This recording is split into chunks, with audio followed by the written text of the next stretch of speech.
આદિવાસી મહિલા છું. તારીખ 5/7/2025ના રોજ જે ચંપાબેનને અભદ્ર ટિપ્પણી કરીને આપણે બોલી નહીં શકીએ તેવા શબ્દો જે વોટ્સઅપ ગ્રુપ પર અને સોશિયલ મીડિયા પર જે પોસ્ટ મૂકી છે અરેઠના મનીષ શેઠે, તો આવી અભદ્ર ટિપ્પણી, આવા નીચ શબ્દો તે જ માણસ મૂકી શકે કે જેનામાં જેનું મન વિકૃત હોય, જેનું મગજ વિકૃત હોય. તો આવા વિકૃત મગજવાળા માણસને પાઠ ભણાવવા માટે કે આદિવાસી દીકરીઓને આવી રીતે અભદ્ર ભાષા વાપરીને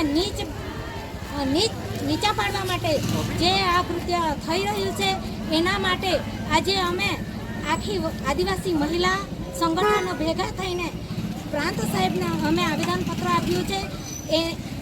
એ માટે આપ્યું છે કે આ બેનને ન્યાય મળવો જોઈએ. આ વિકૃત મનના માણસને એટ્રોસિટી એક્ટ હેઠળ કાયદેસરની કાર્યવાહી કરી ધરપકડ થવી જોઈએ.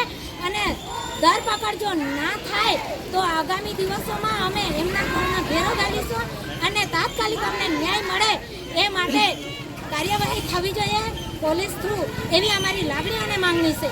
જેથી કરીને ભવિષ્યમાં જે આગળ જાહેર જીવનમાં આવતી મહિલાઓને હિંમત આવે અને હિંમતભેર મહિલાઓ જીવી શકે તે માટે ન્યાય આપે, જે માટે અમે